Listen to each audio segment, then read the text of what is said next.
Now is the time to make real the promises of democracy. Now is the time to rise from the dark and desolate valley of segregation to the sunlit path of racial justice. Now is the time.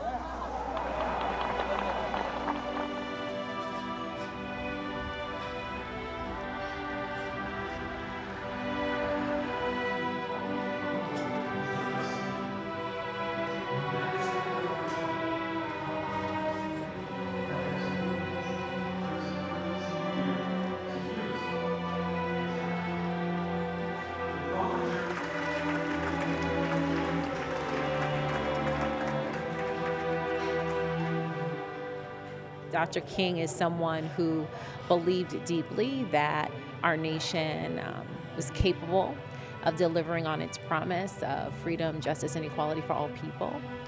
And he not only talked about it, he did the work to help make that happen.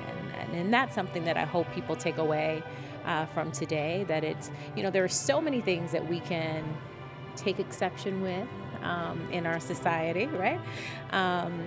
But it takes a very special person, someone who does truly care and love this nation deeply, to actually roll up their sleeves to do the work. I think the other thing that's important, why it's important for me, is because these are people who truly inspire, and they don't inspire just because of their words. I mean, he was an eloquent speaker and an amazing writer.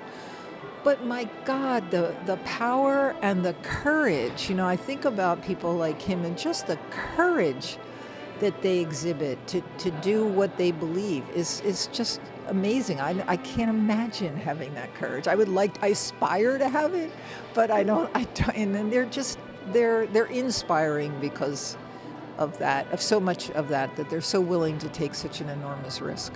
It was just in the 1960s that this really took off in the U.S., the civil rights movement, but we've got a long way to go. And every little step, every little piece of work matters. You're not going to change everyone, but hopefully as we continue this work and do more systems work, that'll start to eradicate some of the racism we see.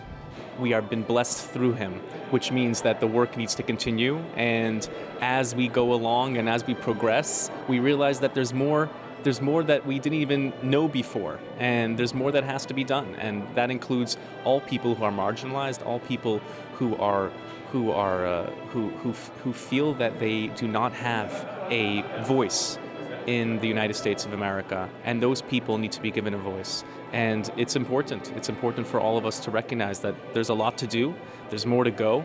And but to recognize the awesome weight that we have on our shoulders and the privilege that we have to go about doing this. And this was due to Martin Luther King providing that type of privilege of foresight and vision. He was so ahead of his time in terms of what, all of the gaps that we have in this country, to realize what we all learn, which is equality for all. What Martin Luther King, what he was able to do seamlessly was provide the tremendous spiritual insights that the Bible, that he studied every day from the Bible, and seamlessly work them into the fabric of our wider community and work into all the issues. And if we're able to understand and recognize that this divine idea of all men being equal and all men coming from Adam and Eve, and therefore every single person should have the justified equity that they were born with, the justified equality that they were born with, then this beautiful idea runs through the fabric of our thinking and should run. And therefore he was able to marry religion and state to a certain degree, religion and governance, in a way where religion wasn't imposing, but religion was actually inspiring. He was a simple man. He's not someone who sought to lead in this way. In many respects, historians tell us he was thrust into this work. And so he also demonstrates that ordinary people can truly do extraordinary things.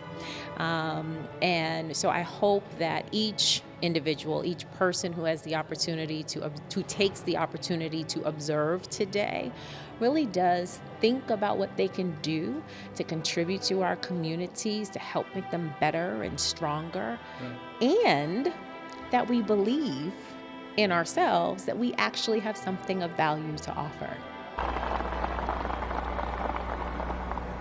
We must forever conduct our struggle on the high plane of dignity and discipline. We must not allow our creative protests to degenerate into physical violence. Again and again, we must rise to the majestic heights of meeting physical force with soul force. The marvelous new militancy which has engulfed the Negro community must not lead us to a distrust of all white people. For many of our white brothers, as evidenced by their presence here today, have come to realize that their destiny is tied up with our destiny.